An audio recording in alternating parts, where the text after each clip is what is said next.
Welcome back to the Rhetoric Warriors podcast, teaching Americans to persuade Americans, because it seems like we might need that these days. We're coming at you from the intersection of politics, rhetoric, and comedy. Find a more obscure intersection than that, people. Politics, rhetoric, and comedy. Those are my worlds. You can find us on social media. I tweet jokes all day long at Rhetoric War on Twitter. Also go to rhetoricwarriors.com. You can take our 1-year master course in persuasion. You get a module each week that's going to make you a master persuader. That's the offer. I'm Dr. Dan French, rhetoric PhD, escaped professor, used to be hanging around universities, can't do it anymore. Also stand-up comedian, comedy writer from late night in Hollywood. The podcast is designed for 3 purposes. I bring on right-wingers, Trump voters, and I convert them. That's fun. I talk to comedians about their politics, and I find persuasion pros to tell you all the secrets of influence to magically take people from where they are to where you want them to be, because that's what the game is in persuasion. My guest this week, I think, is a blend. I think there's a lot of pro ideas in this guy, just about production and life and getting things to acceptable message level. And he's also a comedian, so this is going to be a good double guest. I'm going to just real quick give you a little bit of background on Eddie Feldmann. I know Eddie because he was my head writer at the Dennis Miller show on CNBC. He's been around, I don't know how many shows. I looked on your LinkedIn bio, and there's like 20 shows listed. Yeah. That's amazing. Yeah, that's true. You've been doing this a long time. I will not dispute that. I'd like it to be 21 next 21. year. Well, 21, Yeah. there's always the next show. Yeah, So, that's right.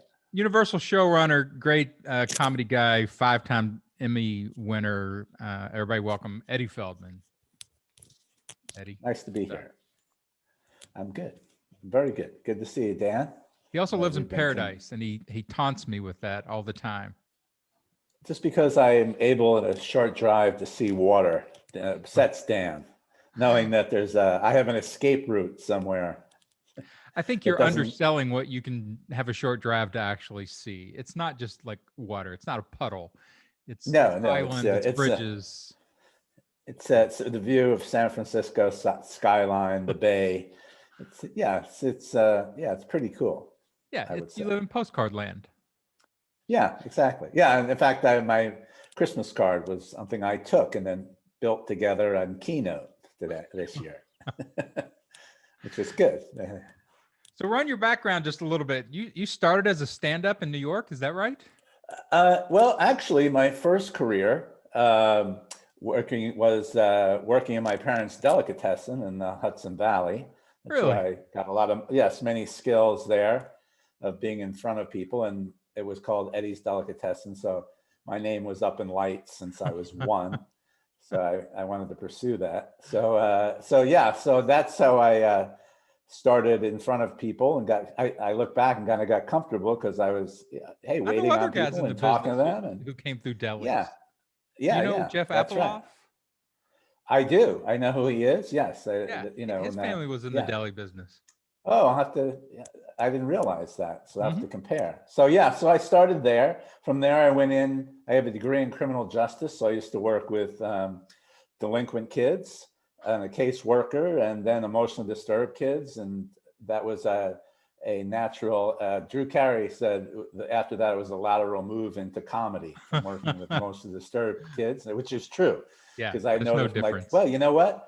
We used to give these people meds, and now they're headlining shows with the same problems. So and still taking meds.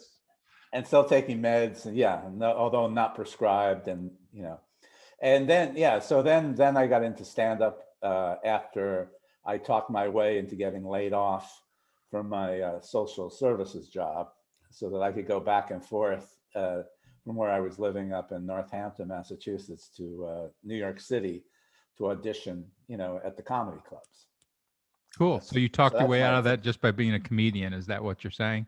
Well, you know what? It's happened a few times in my life where I get called into an office where I know like you're going to get fired, but they don't know it's social services, so they don't know how to do that. So I basically had to tell them, I go, well, it sounds like what you need to do is you can't afford me, so you need to lay me off and get someone for less money. And they're like, yeah, that's what we need to do. I'm like, okay, let's go. So Yeah. that's a good employee, self-firing yourself. That's Yeah, I was like, well, I don't want to do this anymore, and I can make some money in unemployment and then pursue my next option, because I realized at some point, like, okay, I don't know where social work is going to lead me, so let me get into something even more destructive, stand up. I don't know where that's going, but I had a window to give it a try. it's funny. There are, overlaps in those two careers, right? Like I was married to a marriage and family therapist for 10 years. Hmm. And, I told her at some point, this was when I was writing for Best Damn Sports Show and Tom Arnold was, the talent.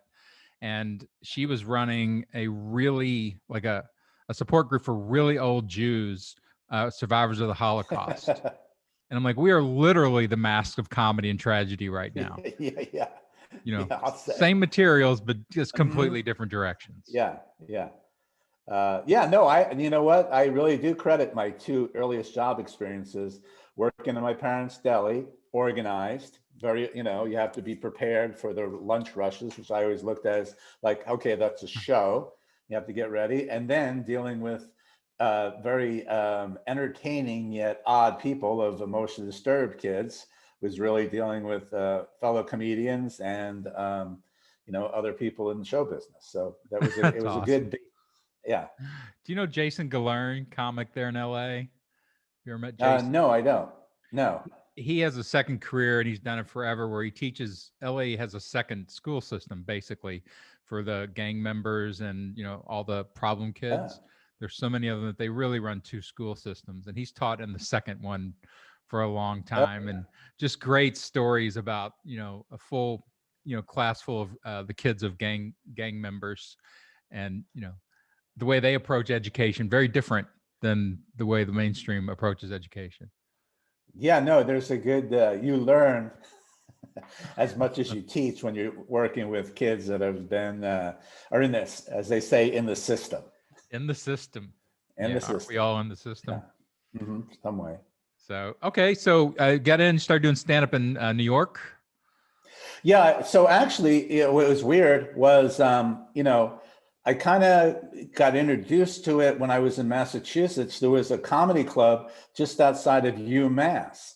And some friends said, hey, there's this thing, stand-up comedy, want to go? And so we went to the show. And funny because people I work with later, it was Ken Ober's show. He Okay. was still going to UMass. And so he was running this comedy club. And I was like, I told him later, I go, after seeing you, I realized like, oh, I could do that. It was very helpful to see you. And then so these people had friends that were doing in Norfolk, Virginia, had like a comedy sketch troupe. And I met them and they're like, hey, after my friend's wedding, because remember I was laid off, why don't you come down and hang out and we'll go to the beach for a couple. And I'm like, okay. So I went down to Virginia, and on the way they said, there's this new comedy club in Virginia Beach opening up. Why don't you give it a try? So I went up like an open mic night, did really well. And the guy who ran it said, hey, if you're down here, I'll give you your own Tuesday night, run open mic night. You can have all the Really? time you want. Yeah. And I'm like, okay. Huh. So I kind of, for that summer, went down to the Virginia Beach Comedy Club, and they also had the Richmond Comedy Club. And I started to work that circuit. And people always thought I was from Virginia, just because that's where a lot of the comedians would work and they'd meet me. So they're like, where are you from, Virginia? I go, no, it's just for the summer. And, yeah, so that's where I got a lot of stage time, and then went back up to New York. And it was like, okay, now I had a little experience under my belt and I could kind of hit the New York clubs again. Interesting. I did the Virginia Beach circuit. It's probably not the same Oh, you people, but I did? did it.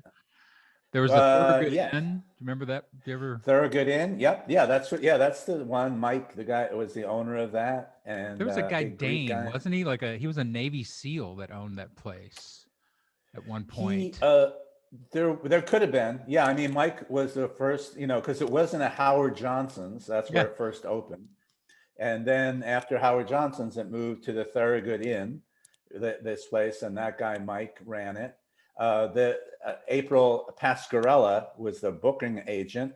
April ran the Richmond Comedy Club and Virginia Beach Comedy Club, and her cousin Rick Cheeks, who was newly out of prison, ran the Virginia Beach Comedy Club. That's So that. Oh, man.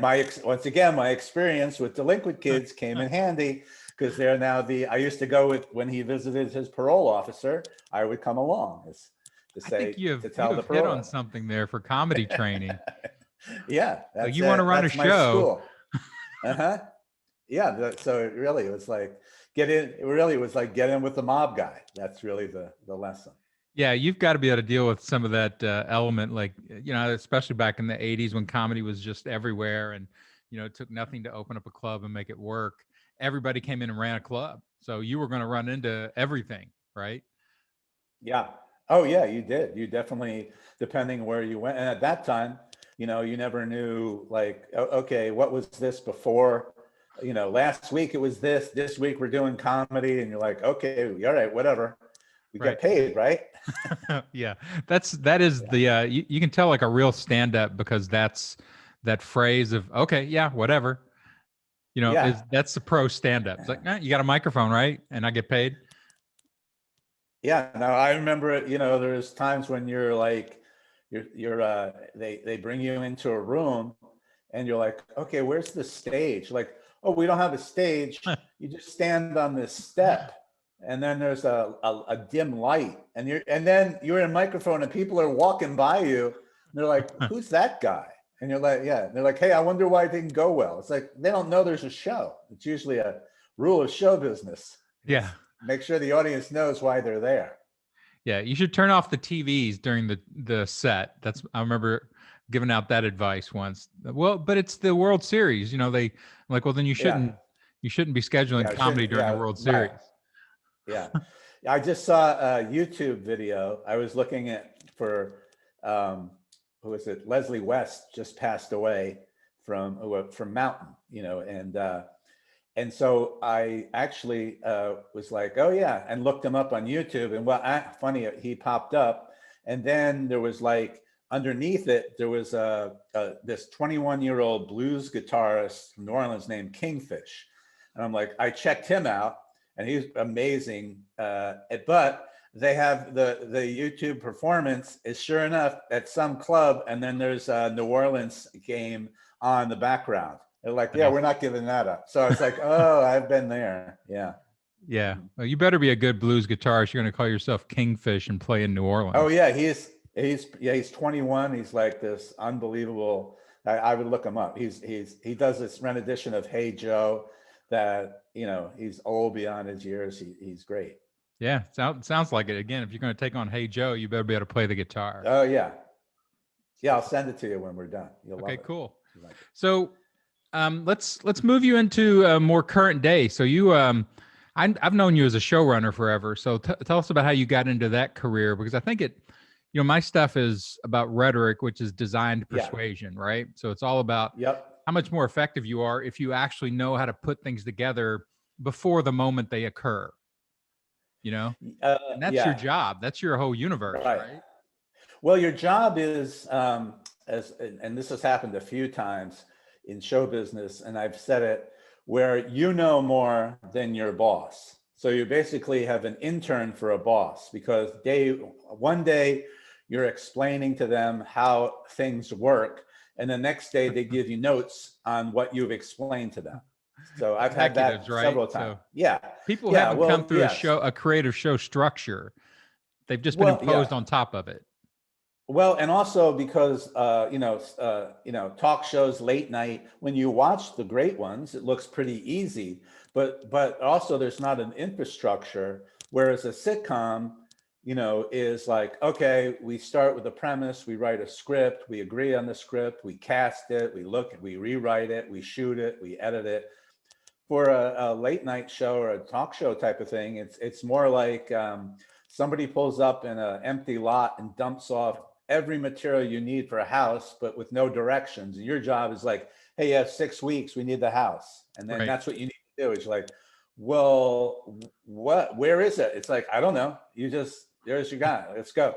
So what happens is the executive, whose job it is to supervise, but it yet has no background in it, just throws things at the wall, and you have to persuade them, persuasion, that you know what you're doing, and then persuade them that they know what they're doing. So it's a twofold sort of job. It's like, wow, I've used this before, but told it many times, is like when you're building a set, because you're like, okay, that shouldn't be hard, you're doing it. But I've learned that on my set, my talk show set, I always bring out a really ugly chair for the host. And so I set it all up and that. And then because the executive's coming and they're like, well, I have to give a note, but I don't know. And it's like, boy, that chair is really ugly. I go, oh, you don't think it fits? You go, no, I don't know. It doesn't really fit. I go, well, I have some other ones in the back. Why don't you take a look and see if you have it? And then they can go back and pick out the good chair, which we were going to use. And then that's their note. They give the note and it's like, yeah, you're right. This is much better. They're happy. And we can move on with the rest of the show. Now that to me is that's master level, production. That right there is like when you're producing at that level. Like we used to do this thing with Tom Arnold.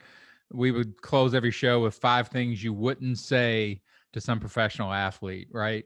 Right. And so he had to reject, the first bat. So you just send the shitty ones first to let him reject them, and then you would send the second ones, and he'd feel like a genius because he was holding out until they were great. You know? Right. And I'm not the only one. I've talked to another showrunner on on other projects, and she was just doing, getting notes. And so her thing that she said was like, you know what? I always make sure I give them some stuff that I know they're not going to like, because otherwise, and then hold off on that. So I'm not the only one. That's a pro tip, right? That's real. Yeah, it is. That's right. Yeah. Yeah. It's like, don't give them everything all at once, because they have to give some sort of note. And it's not that they're going to give a bad note, but if they have another note, that's good. They might have a great note, but this one, you're like, at least they got one. Interesting. So take us through your producing career. How did you get into that? And like you're most well known, I think, still for Dennis Miller Live on HBO. You guys won 5 Emmys for it. That to me was the show that was the political show really before the Daily Show and all that kind of stuff. I think you guys were the precursor of a lot of that. But take us through your production career, like getting into the industry and that kind of.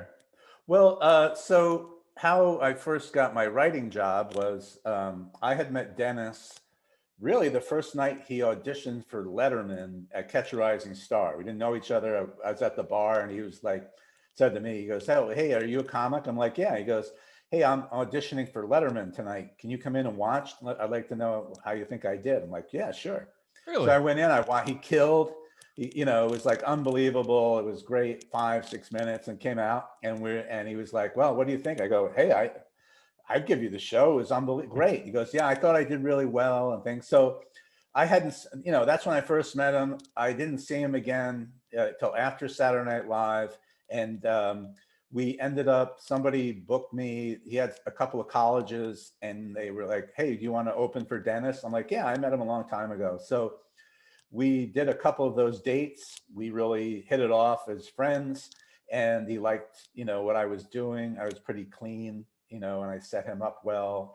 Your wire is hitting your zipper there. Oh, there you go. That's what that is. Yeah, see, you're producing me. That's what's going on. Sorry.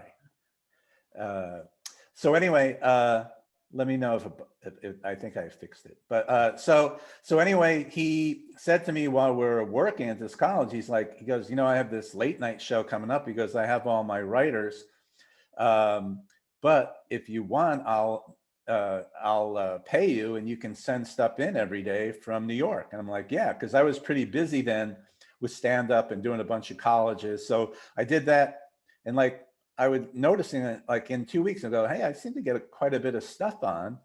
And then I was in Buffalo and I got a call and they're like, hey, one of the writers wasn't working out. Can you be out here to work on the show? And like, yeah. I go, when do you need me? He goes, Monday. And it was like Saturday. I'm like, okay. So I literally flew out there, and I never worked on a TV show.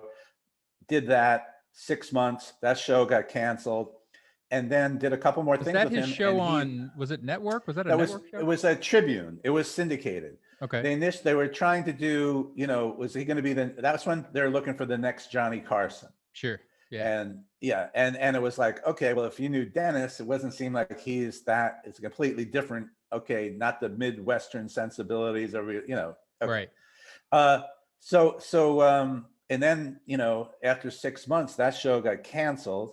And so I did some other things with him. I did some other shows. And then all of a sudden he's like, hey, I have some interest from HBO. And I was like, well, you know what, maybe you need to do like a half-hour show and make it more to your strengths. And you don't have the third. And he's like, yeah, that's what they're talking about. So he goes, would you be, I'd like you to be the head writer for it. I'm like, okay, great. Okay. Yeah, that was pretty, I was only in LA for a couple of years. So I was the head writer. And then really because of that and how we kind of put it together, my next promotion after the first season was as a producer. And then as a producer, I won my first Emmy, and the first Emmy ever awarded, to a cable show. So it's like my first producing job, my first Emmy. I had already won for my first head writing job a number of Emmys. So it's like, well, this is pretty good. Let's keep this going. So really, but the producer stuff, which then led to more things, was, Dennis hired a lot. He's always hired great writers. On this first show, that show for Tribune, the writers, two of them wrote Space Jam and the Santa Claus. Two wrote, created Will and Grace. One created the 70s show. One, Paul Blart. I mean, it's like your show of shows. So he had a great eye for talent.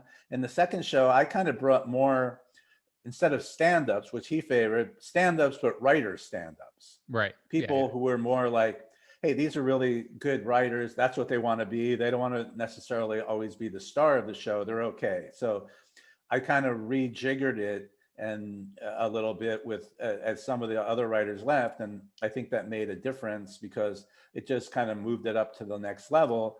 And then producing wise, well, I went back to the old Deli and emotion disturbed kids and was like, okay, we have, it was organizational. Is like deadlines. He was only really coming in one day a week because he was up in Montecito. So I had to coordinate how we got material to him, how he picked it, how we edited it, how we put it together. And that's really kind of started the producer stuff, because it was more than, hey, I sit in a room and write jokes. It was like, well, I got to do that, but also responsible for that show every week and the booking parts of it and overseeing that and really supervising the writing as well. Yeah, so and that's pretty rare, right? I mean, those have both sides of the brain to be able to do that. A lot of comedians, like I'm working with somebody right now, and she's hilarious. She's great, but talking to her, I thought it's like talking to 36 raccoons on cocaine. I'm like, get one of the more stable raccoons up here to talk to me for a minute, because it's great, but it's useless, Well, yeah. I mean, you got to realize that in stand-up, stand-ups have picked really the profession where they literally have distanced themselves from their audience and work 1 hour a night. And that's so getting them in a situation where, no, now you have a staff of people, you're doing all this sort of stuff. Yeah, this isn't just, you come in, you need to look at material, you need to pick these things. We have promotional stuff. Yeah, that's where I think the disconnect between stand-up and late night or comedy host is that, who's able to handle that sort of workload. And stand-up's bad training for Hollywood. I mean, because it makes you too reliant upon yourself, right? And you're used to making very easy decisions about your own material, and you're not used to breaking things open to groups, and it's bad training. Yeah, it's not. I mean, I remember meeting George Carlin, and talking to him about stand-up, and his line, which was perfect, was, it's a tough job, but I like the hour. And I was like, that's the thing. And it's like, yeah.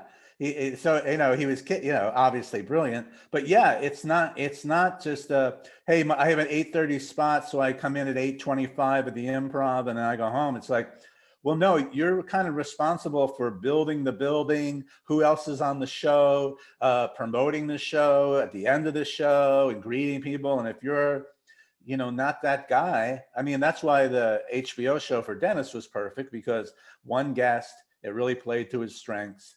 And really that kind of template, as you say, then went on, because then the Chris Rock did that, his version of it. Even now with John Oliver, it's like, hey, it's a once a week prime time, show where we do the best. And that's how we kind of, it was beneficial that I worked on that strip show, the first one, because really, for the writers on that HBO show, what we did was we wrote it every day like we had a show that night, and then put all the best of together for that 1.5 hour. That's really, whereas sometimes people are like, it's Tuesday, we don't need to write anything. The show's not till Friday, Yeah, when you look at, and people don't see this is again with my background in rhetoric, you don't see everything behind really well designed messaging. You just see it at the point when it works and you're like, wow, that's great. But all the stuff going on behind it, like with a show, you guys got to cook that material for a whole week, and it's a half hour. Like the rants, clearly are the most artistic opening, monologue pieces. And I would say in, I don't know, television history, has anybody ever done anything that got to that level of art, with comedy? Yeah, I mean, that the way they were sort of put together was also, that didn't really exist before. So because Dennis was doing more of that type of longer sort of comedy piece, in his act, really gave strength to like, hey, why don't we figure out how we do that, once a week on one single topic. And so the way that was written was that there'd be a topic, and then the writers would just go off and write whatever they wanted. And then I would get the material to Dennis. He would pick out what he liked, but with no beginning, middle, and end. And then I would take it and kind of like, okay, let's formulate this, cut it down. And what started at 40 pages, eventually got down to a page and a half. So in order to get that, really honed and that sort of thing, that was really, I think, the first time that anybody had done that. I would imagine, like with John Oliver and some of the other people, it's kind of getting closer to that. But though they've been using more images, ours was just straight to camera, look right in the face of the viewer and deliver the material. Yeah, that was amazing. Like I remember watching that and thinking, there's no support there. Like Dennis is a, fascinating talent to be able to flow things out the way he does verbally. And, at that point in his career was so facile with, the densest language and everything else. And you could write it to the level of somebody else couldn't even just say this, and he would just flow it out verbally. And it was just a perfect union of that very dense script, very architectured script, and somebody who could handle it, Well, and also what people don't realize is, handle it. The first time he ever read it aloud was the first time he did it live. He never read it aloud. He didn't practice it. He would, in the rehearsal, he would have another writer read it, and he would sit there and listen to it. But it wasn't like let me work, be like, okay, because after that rehearsal, then we go back and rewrite it and work on it.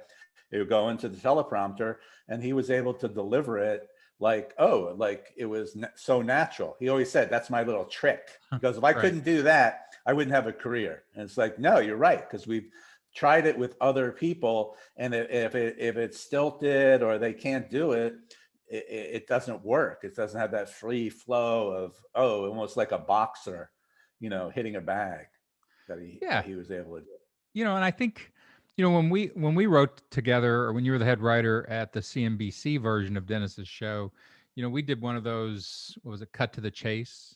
Yeah, We did a yeah, little mini rant, but it was every day. And there yeah, were some yeah, great right. writers on that show, and you could feel it, but you could always feel like, it's, it's half cooked. Like it's still, there's good stuff in there, but it's not what you guys did at HBO. Well, yeah, because you had that week to do it, and you had, you know, one of those things where it's like yeah, if you had another, if we only did it once a week, but that's the difference of a strip show or a premium cable or streaming show. It's just it was a different makeup, and that's not what they ordered. Well, and people ask me now, like Dennis went through his, conversion phase of being, I think sort of the darling of the left in a lot of ways, and then moving over and, becoming the non-darling of the left, or, I'm not exactly sure how to positioning him these Yeah, yeah. days. But you were there through both of that, and like the challenge of doing political comedy, you know when you're talking to sort of the liberal audience, it makes sense to TV. When you're starting to talk to the non-liberal audience, the politics don't make as much sense to TV. And I remember getting a lot of blowback about that, about Dennis's politics, while we did the show. What do you think about that? Like, you've worked a lot in political comedy. Was that what you were doing before you got into this, or is just you'll shape any of the material, it doesn't particularly matter what the social bent of it is? Oh, what my background? Yeah, personally, you mean Well, just is that, I was mean, was that the comedy that you're drawn to? Like, you don't, you just do comedy, right? You're not well, particularly yeah, a yeah, political but comic. I remember one time, and it just before the CNBC show started, we all went, myself and Dennis and Mike Murphy, who worked on the show and is a political pundit, um, and went to Washington. And so we went to the Capitol, and we met with some Republican senators at the time, and they were like, "Why doesn't Hollywood like us? Why are they making?" It's like, and afterwards, when we got done, I didn't say this to their face. It was like, it's like, because comedy works, you take down the big dog. It's a David and Goliath. You know what? If Goliath kills David, it's not funny. If David kills Goliath, it's like, wow, see, look what he did. Hey, So really, I mean, and if you look at Republicans, that's really where they have been. I mean, they've always been wealthy. So it's harder. And so I think Dennis, what he was trying to do was just, hey, I'm not going to do Bush jokes. I'm not, and it's like, okay, but you're missing out on a whole genre that people expect of you. So your shift, for whatever reason, it just leaves more of a hole than, there are plenty of other topics. And it wasn't like with Trump, where it's like, hey, if you didn't do it, it'd be funny, because it's like now, like, okay, no Trump jokes. Like, so, okay, then what? What do right, we, now right. what?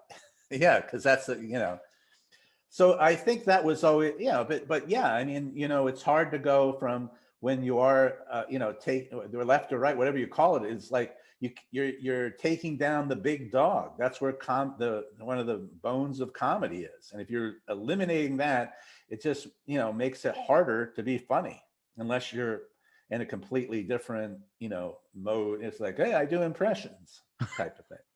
Well, and I really enjoy writing for that show because you could do social issues, and you could do, intellectual issues, you could do politics. It wasn't really even that much on politics. Like, I think you're No, right. It was more social issues. Dennis would right. get interested in a social issue, and we would pull that stuff, around it into jokes. Um, but like, do you see anybody like I don't know what I don't know if anybody's pulled that off, that is doing comedy from sort of the right, or big dog down. No, I don't think so. I don't see it. I mean, really, I would say the closest would have been the Stephen Colbert character Yeah, on The Daily Show, yeah. where it's like, half of the, if you were a Republican, it's like, yeah, I believe it's like, well, that's a character. It's like, no, it's not. It's like, that's you. He's making fun of you. It's like, no, no. I would say that's the closest, because it kind of played up the foibles and the faults of the right wing type of guy, and Right. you're all kind of in on the joke. But as somebody, like what's the guy from Fox, Greg, Greg Ray Gutman, or Greg Greg Gutman, what Gutman. is Yeah, he I know was you're on the talking about on Five. Fox and Yeah, Friends. yeah. yeah, they'll, I mean, different times people have pitched him and I'm like, I don't know. I mean, I don't see the comedy because, again, making fun of the small guy in there, it's not going to work. And I don't know beyond that. And also it's, you're looking for a younger audience, probably a more liberal audience. And it's like, if suddenly you're making fun of, hey, look at that poor guy. It's like, hey, boy, let's make fun of some homeless people. Yeah, who's with me? It's like, yeah, I don't know. You're going to get a lot of like, oh yeah, hey, the guy who makes fun of homeless is on. We got to go watch him now. I've seen guys That's like more. there are YouTube, comedians who try that stuff, and it's always just, they've got the hues of stand up, they've got the Yeah. affectation of stand up, but then they say ugly, ugly things, and you're like, wow, yeah, those things do not mix. Yeah, exactly. Yeah, that whole world of of just stereotypical comedy of making fun of minorities and things like, yeah, and then I'm sure that people are still going to do those jokes, but you're not going to make a living at it. It's not going to be on anywhere. It's like, the closest I guess would have been a little of Andrew Dice Clay, but it's a character. It's like, yeah, as a character, a caricature can get away with some character of that. yeah, Same way with right. Colbert, right? Could get away with that because it's a caricature. But then he had to shift, and now as far as the late night, it's like, okay, that's really me. And then talking to his head writer recently, Rich Dom, when as they were developing that show, that was the big challenge was, okay, he's not doing a character anymore, he's doing him, and how do we, what is the show and who is he? Right. Yeah, it's interesting. Like, there's a level of I've had this show idea for a while when I was still working, towards the end in Hollywood, about just a writer's room show, just that all the stuff that gets culled out of writer rooms, that is not acceptable to say to the general human public. It's always the funniest stuff. It's the most acrid lines. It's the most, to the heart of the issue, that kind of stuff. Like if you were just to carve that stuff out of the room and let it out into the world, what would that look like? Could people handle that? The level of real comedy writers, the way that they do social issues and, interpret this stuff. Well, I guess, yeah, I mean, I know, yeah, it also part of it's, comedy is they're forbidden stuff. It's like, what makes it funny is like, oh, I shouldn't be telling you this joke. And, especially and then you escalate that when you have, okay, a room full of people who are normally saying things that really shouldn't be told. What's their next level? It's like, right. How do they get darker? And that's really what you're talking about. So, cause I've had, in-room jokes where the writer's assistant who's been there goes to her home for Thanksgiving and tries one out on her family and is utterly outraged, and they just look like, what? And because it's like, well, you're desensitized, because why, in the writer's room, everybody, that joke plays well, and that's a go-to thing. But with grandma and grandpa and everybody visiting, yeah, I can't really, no one's going to laugh at full-blown AIDS like they do at a writer's room. Yeah, I used to have a rule of no, you couldn't take two stand-ups to a civilian party. Like, yeah, it's just a bad idea to give them alcohol and two stand-ups, being able to play off of each other around civilians. It quickly goes beyond, into that final 7% or whatever of humor that most people just never experience. Right? Yeah, because you're like, well, what? It's like, no, you can't, it's like, wait, you're laughing at, wait, no, you can't say grandma's passed out. Grandpa loves it. Well, and I remember when South Park first came out, I admired that show because it was the closest thing I saw to something that went ahead and used sort of the full out comedy, writer's vibe where, theoretically comedy does not have a moral universe. There's no moral dictate in comedy. It's not supposed to be taken for real. So therefore you don't have, the same type of allegiance to making sure you don't, really go after the sick or the weak or whatever. Yeah, right. There's comedy in there. It's okay to do it because the whole thing is about finding the joke. Yeah. And South Park, when it first came out, I remember some of the lines in, I think maybe the opening episode when they had a line about they're playing football and Kenny broke free, and the joke was he's running like a Jew escaping Dachau, Yeah. and I'm like, oh, that sounds like stand up, Yeah. you know? Yeah. Oh no, I mean, it's funny. When that first came out, I remember having Thanksgiving dinner, and with my sister-in-law, and she had three kids. The youngest girl was 5. And, was like, because that was supposed to be like, well, it's really for adults. It's a Right. cartoon, but it's for adults. And so the 5-year-old said to me, she goes, do you watch South Park? I go, yeah, of course. And she goes, did you see last week? I'm like, no, I didn't see last week. Because, oh, it's so funny. Chef was saying, sucky, sucky, $5, sucky, sucky, $5. And her mother's like, wait, what's this show? What are you watching? And she's 5. She has no clue what it means. It was just a funny term, sucky, sucky, $5. So it's like, oh, okay. I remember, and then seeing those guys, I think somewhere, Matt and Trey, went talking about, yeah, well, it's really for adults. I go, yeah, well, my 5-year-old niece loves the sucky, sucky $5 bit. Well, that's because it has the right comedy. Those guys have a good Yeah, ear for exactly. comedy. It doesn't matter Yeah, what the content is, No, it's just a funny, with chef saying sucky, sucky is a funny thing. I don't know what it means for $5. Sounds funny. Well, and it's an easy pitch, between comedy writers and people who love comedy, that the culture would be better off if it would go ahead and let this stuff loose, let the full comedy Yeah. bombs loose, loosen everybody up a little bit, but America gets so conservative so quickly on so many issues and language and everything else that it feels like, there's always a constriction. You'll get some of it out there for a while, like by cable and then social media, but then it hits the wrong audience and there's a constriction and there's like, I can't handle this. Yeah. Yeah, I definitely think, it's one of those things. It's like, hey, you know what? Once, what was it? I remember I think there was a short-lived sitcom about the Civil War. I don't know if you remember. It was in the 90s. Yeah, and I forget, it was kind of on the guise of Airplane, that type of, parody that. And I remember, it got some bad press. And then there was somewhere where like these politicians were watching an episode, and you watch that and you're like, okay, this is going to be horrible because it wasn't meant to be watched like this. Right. And of course it's, offensive, but it's funny. But now, you're looking at it and it's like, no, slavery is not funny. That's kind of what made it funny. Right. That you shouldn't be. But yeah, when you have politicians looking at it, you're like, what is this? It's like, yeah, I remember that got pulled right away. Yeah, you like, can't. Yeah, that's not how you can't, like you said earlier. I think like with execs, you have to teach them about the comedy while they're learning to judge the comedy, and it's the same way in some ways, like with the culture, like trying to teach people that pulling comedy out of the comedy frame and dragging it over into the dramatic frame, you just can't do that. It's never going to work. It doesn't have the same values. Right.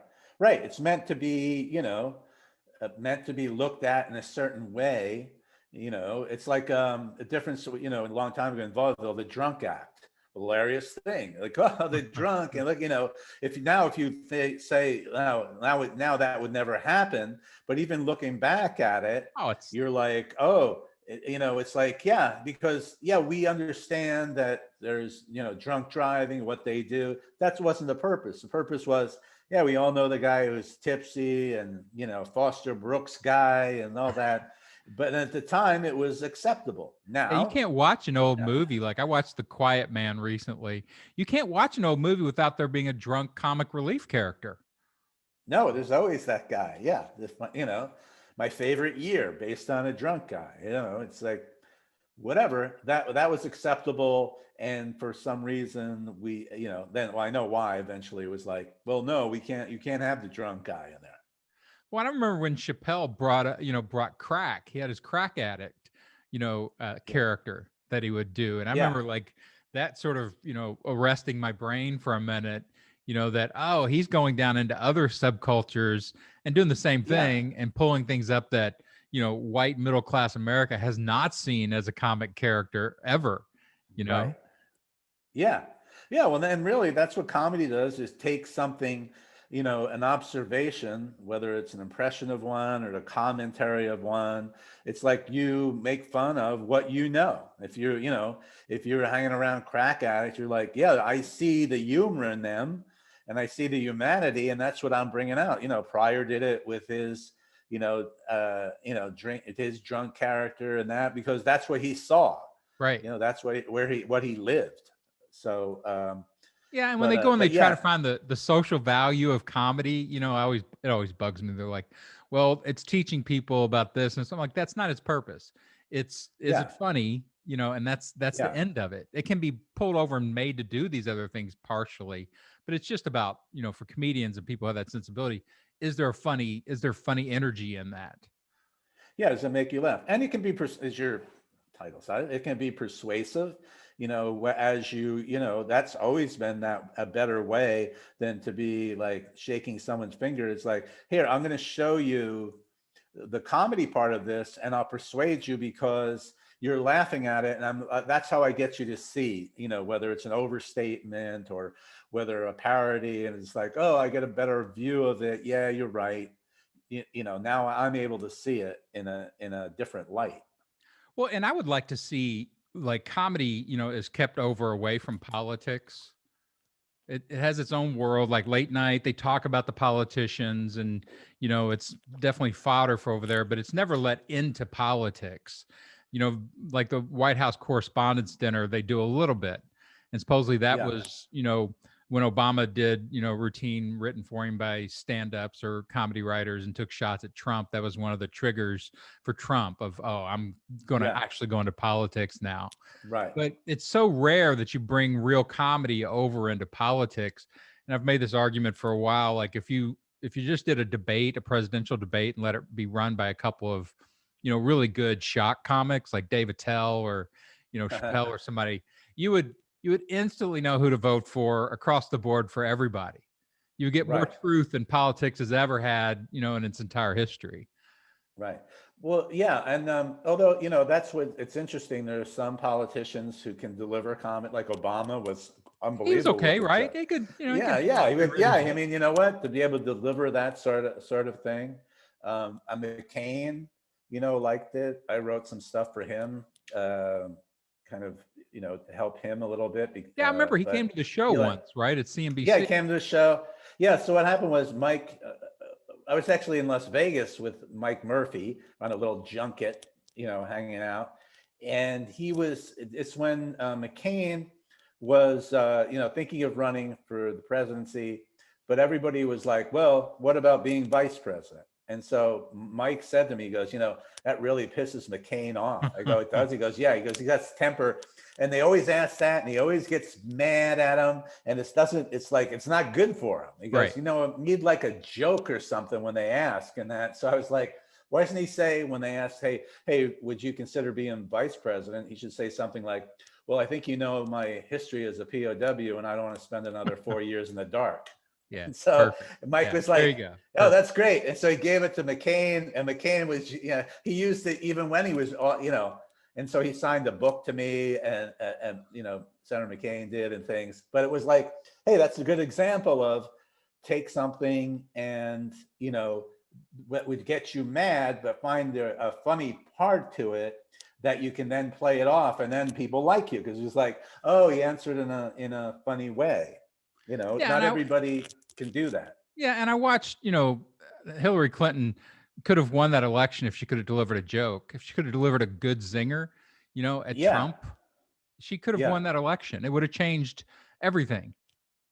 yeah. Because then she wouldn't have been the strident female. It's like, oh, you know what? Oh, she nailed him. And then when you do that, he's got no way to There's come nothing. back because it's like, yeah, Yeah, you hit it And I with the right. think, And I don't know if these guys use joke writers, like real joke writers. They always have somebody funny, I guess on staff, but not like real sharp, joke writers. I mean, so Biden, I had written some stuff for Biden for the debates. One of the guys had asked me to do that. But then, you know what? I don't know if Biden's that guy. Yeah, He's much more the earnest guy. So we wrote a bunch of stuff where kind of more comeback type things. for him, but then you realize like that's not who he is. He's not Yeah. going to be, Obama, boom, and come back with some sort of thing. It's like, hey, the only bread lines when I was president were people who wanted good bread. And you're like, what? Oh, well, you just said there's bread lines in Trump's America, and you made a joke about it, and he can't say anything. Okay. But Biden was much more of the look. We got to bring people together. I had to do that, and so to whip off some, Yeah, he played. You're He not was going to get Hallmark. He went the Hallmark route. Yeah, that's it. You're not going to get hey, if I want any lip from you, I'll take it off my zipper. It's like, what? Hey, it's like Joe Biden. Yeah, I remember my first writing job in Hollywood was somebody hooked me up with Yakov Smirnoff, and he flew me down to Branson for a week to help him write on his new show that he wanted to do. He wanted to do a Broadway show. And so he just worked me like a dog the whole week. And he had gone to all these seminars and, decided he was a guru and needed to, tell people about life. And he'd been to a Tony Robbins seminar. And so Tony Robbins sent a film crew to get a testimonial from Yakov about how much he loved the, seminar. And he's like, write me a line for this. And I'm like, okay, so it's, America, like one day, I'm in Russia and I'm standing in line waiting for stale bread. And then I come to America, the land of opportunity. And within a year, people are waiting in line to see me, stale comedy. And he's like, what is this stale comedy? I'm like, it's self-deprecation, man. People, it shows you've got. He goes, no, I don't do that. Yeah. Well, no, and that's the other thing. Like, in this world, can you, take yourself down a notch and make yourself more, especially for a politician. Some can do that, and they're like, oh, I don't mind, making fun of my appearance or that sort of stuff. And others like, oh, I would, no, I got to be strong, and Well, and the interesting thing about Trump from a rhetorical theory perspective is he's the first guy that's like Reagan brought dramatic entertainment, like drama. Like he was a drama actor, and he brought that in and did his, Shakespearean speeches of cities on the hill and all that with drama. And so he imported entertainment, dramatic forms. And Trump imported reality show entertainment. He's literally just a reality show character that he heightens conflict, high stakes, constant provocation, always does the villainous thing. And it has just swamped politics. Like entertainment is way too strong for politics. Like it just can't handle it. No, because the audience doesn't know what's real and not real. I mean, to me, the reality, I always think of it like that. They always talk about like a lobster or a frog in a pot of water, and they're like, hey, this is good, but you don't realize it's getting hotter and hotter. Right. That's what in reality television was. There's a whole generation who thought reality television was the same as biography. It's a documentary. And it's like, no, it's just the opposite. Reality is not real. And but like how many people I know, they'll be like, oh, did you see on the Housewives they did such and such? I'm like, yeah, because there's a producer telling them. They go, there is? And they're like, if these 8 women hate each other, but they're always going out for tea and drinks. Doesn't that ever, I do like with my enemies. The Duggars, like the Duggars, they went to the dollar store, they registered at the dollar store. I go, yeah, because a producer said, hey, you know what? Well, you should I go, none of it's real. So when Trump came along as the billionaire genius, everyone was like, he's the billionaire genius. Yeah. He knows what he's doing. And it's like, so yeah, and he's like, I know how to do that. I mean, that's he's been doing it. Con man and a liar is right. That's what I was. Oh, it's my been in the bailiwick. media. He's been a media actor for 50 years. You know him in the 70s. He's been running this game, and none of the politicians can compete with that. It's not even there's nobody even in it now. There's no other entertainers that are in the field anywhere that I can see. Right. The only, I would say, I think, again, I'd pay pay-per-view. I'd pay to see the Obama-Trump debate, because I think that's one of those ones like boxing in the 30s, Max Schmeling, and so it's like, oh, it's because it is the perfect WWE match of, it's like, okay, oh, I got to see, I'll watch that once a week. That's my Yeah. WrestleMania. Yeah. At that level, and that's what it's got to become. Like, there's no way, entertainment is not going to leave politics now. It's invaded, that land. They've merged. And part of my thing with doing Rhetoric Warriors is I've got all this background in entertainment, and you go into these, like, I've worked in marketing also for businesses for the last 5 years, and they have no production theory at all for their stuff. They're like, they have no production process. There's no organization. Right. Like, let's just get, in a room with a bunch of executives and talk about it until we come up with something good. And I'm like, you're killing me. I said, that's not a creative process, Yeah. And so politics the same way. They're going to have to adjust. And maybe it's coming with like the AOC generation, that are much more used to producing things for social media, at least, where it's fractured that old time politics. But it's almost like I see it the other way around. Like, I saw Pete Buttigieg get pulled into old time politics. When he first got in, he talked like a human being. Yeah. Like, I was enjoying his interviews, and he's very smooth and he's got a lot of skill. But now he's starting to, I think he got actually, the Obama people came in and did work with him. He sounds like Obama now. Like, his cadence and the way, the content is elevated up into that sort of glittering generality world instead of, right at things. So I'm not sure anybody's really understood still in politics that, hey, you've got to be a hardcore entertainer. You need Eddie Feldman to produce your campaign. Yeah, that's right. Well, no, and I think you do, and I think that what you see happening is, there was a while ago they were talking about it. It's like it's the sound bites. Going back to Reagan, if you ever go to the Reagan Library, which is really interesting, I was a big fan of Reagan, but they have his speeches on cards. If you look at the speeches, there's never the lines of the speech. The sentences are very short.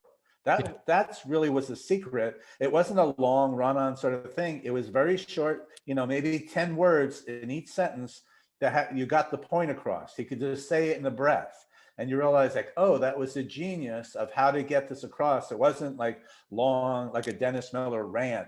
It was more very succinct. So the average person at home go, oh, I get that.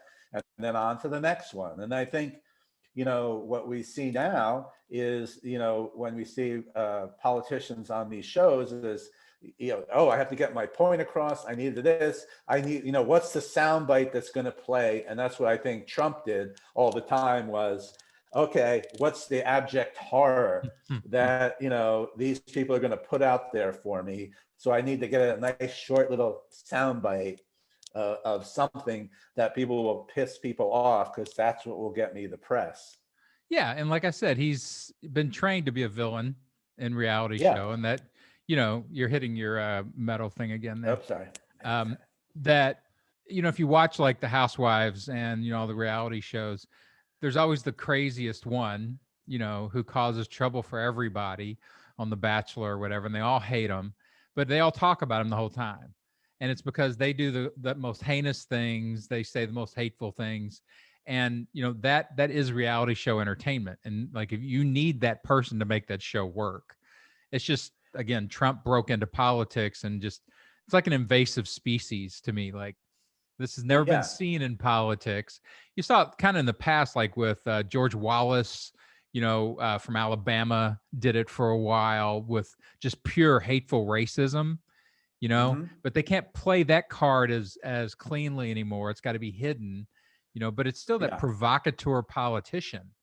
And Trump has just been a tidal wave of it. Hopefully he's done so much of it that nobody's going to come in behind him. Whoever comes in behind him and tries to do it is going to just look weak, like a weak version of Trump.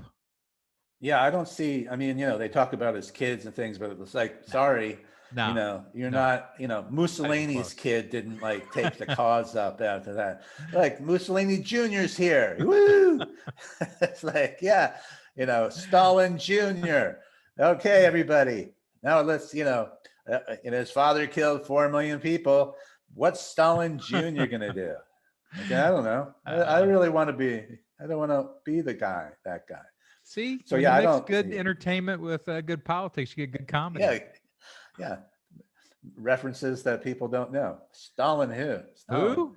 What? What? But yeah, no, I agree. I don't see the next way. I think this is we'll see what happens. I mean, there's always somebody can come, but I don't see, now we're talking about Chris, you see Chris Christie trying to creep back in. Not even Not going to close. happen. Not even No, close. there's nothing there, or Marco Rubio. It's like, No, nope. sorry, Not you even were close. banned. Yeah, none of that. Ted I don't Cruz, all see. of them. The guy Tom Cotton from Arkansas.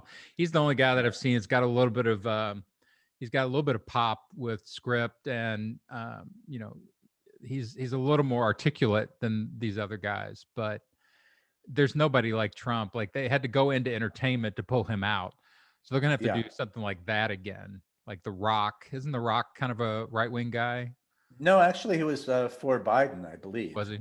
He campaigned for Biden. So yeah, I mean, yeah, but also we've kind of been through that WWE wrestler thing. I don't know. I mean, and then you look at the talk radio guys, and they're kind of dour, and I don't know.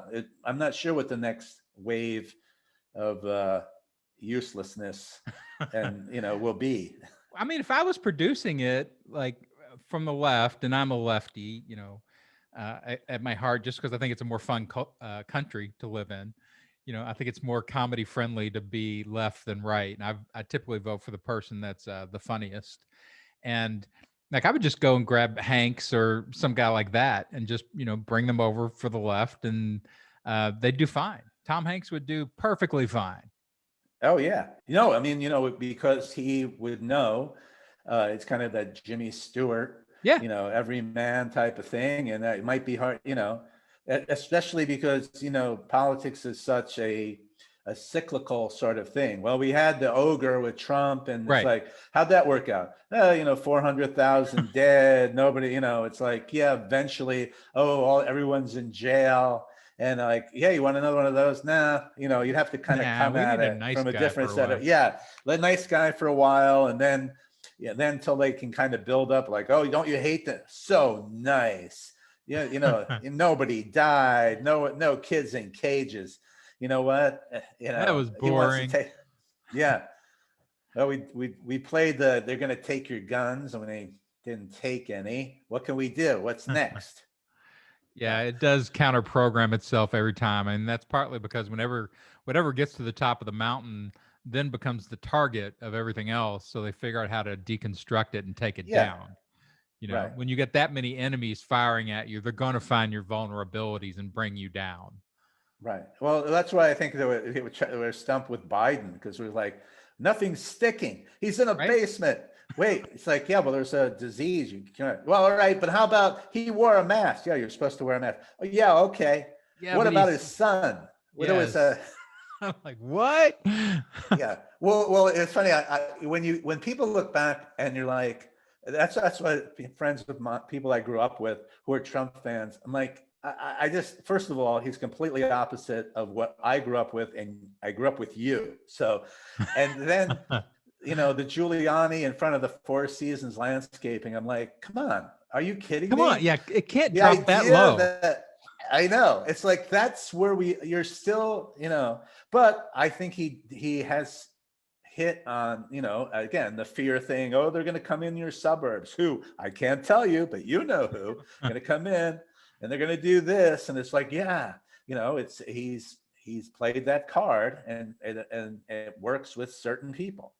Well, it's a strong thematic of American politics from all the way back. This is all Nixon, by the way. Nixon laid out all this strategy in reaction to with the civil rights legislation. Lyndon Johnson, when he signed it, said, "Well, you just lost the South for the next 100 years."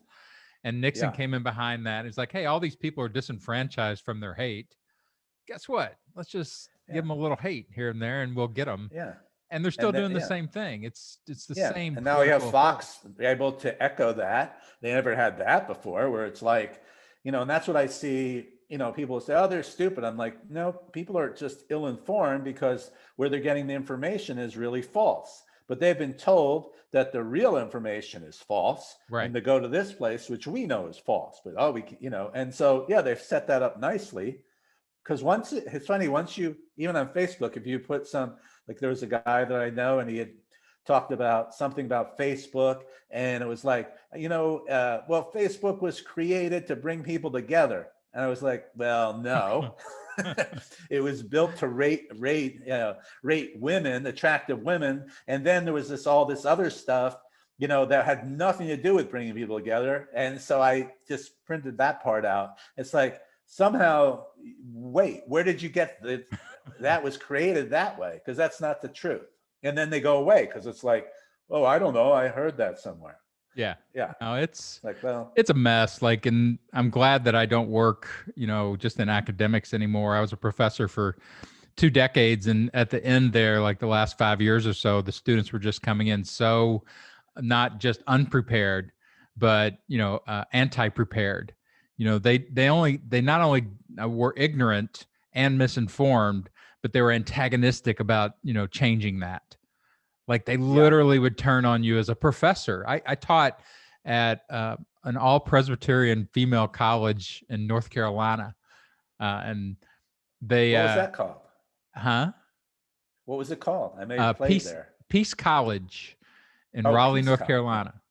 And it had been there for 140 years. It was a finishing school. It was a staging hospital during the Civil War, and it had been all female all that time because, they called these all female schools in the South the Virgin Vaults, because they couldn't send their young daughters to the university where all the sex was going on. So they'd keep them over here where they were all, half lesbians, and it was a lesbian paradise, all these schools. It was an interesting place, but I was teaching just a introduction to cultural studies course, and started talking about origin myths across cultures, and got around to the Adam and Eve myth. And that word, I might as well have just set off, a roach bomb in the middle of the room. Yeah. Myth? What do you mean? Myth? And they reported me to the, president of the college, who was an elder in the Presbyterian church. And we talked for a little while, and he's like, yeah, you just got to be careful with how quickly you bring them through things. And I'm like, yeah, I guess so. Yeah, no, I know. I asked because I had played a few all-female colleges in North Carolina. Forget the names of them a couple of times. They're usually named after, the founder who, is I forget. It wasn't Farnham or Pfizer. It's what it was. But that was interesting, playing, colleges like in through the South. I remember I played that one of those, like it was an hour and a half outside of Charleston. And I went there just after Hugo. And I remember driving to the college, and there was a sign outside, like a little mini mart, and the sign read, "We has survived Hugo." And I was like, well, this is the college I'm going to be playing at. Yeah, so it's washed away all our grammar, but yeah, we has survived. Most of our brains have survived. Well, it's been super fun, Eddie. I've enjoyed it. Yeah, I think maybe we'll circle back around in a month or two, and whenever you want, grab some more, because there's so much that you've done that I find interesting, and it applies to, again, this idea of helping people. Basically, it's really producing their persuasion, right? Right. And once you've been through Hollywood for a while, you realize the super value and necessity of producing your messaging if you want a good outcome. And most people, again, don't have that experience with their creative or with the messages that they use in everyday life. They just say it, So. Yeah. There's not a thought pattern like, oh, if I say this, I may get this back. If I just like, hey, let me throw it out there, you're not going to get your desired outcome. Well, even the super value of actually having a staff of great writers, and you're like, I have nothing to say here. Like, again, Tom Arnold used to call down to us, and he'd want to insult Michael Irvin all the time on the show. And because Irvin was always showing up in some kind of pajama looking, fashion. And he'd be like, hey, I want to say something about Irvin. And we'd be like, yeah, well, go ahead. He's like, give me 10 lines, during the commercial. Right. So he'd just rifle through them, find his zinger, and then hit him after the commercial. And everybody's like, oh, that guy's quick. It's like, yeah, you know who's quick is the 7 guys back here in the room. That's right. Who just get, exactly. No, no, and that's always the, that the behind the scenes that you don't see to make the magic happen. Yeah, so it's great to get some perspective from a guy who's done it for a long time for all that stuff. So I appreciate it very much. It's been fun. Yep, thanks. Yep. Okay, Dan. Good All to right, man. see you. Okay. Happy New Year. Yeah, Okay. that's right. We're almost Yeah, done. almost. Okay. All right. Okay. See Talk to you. you later. Bye.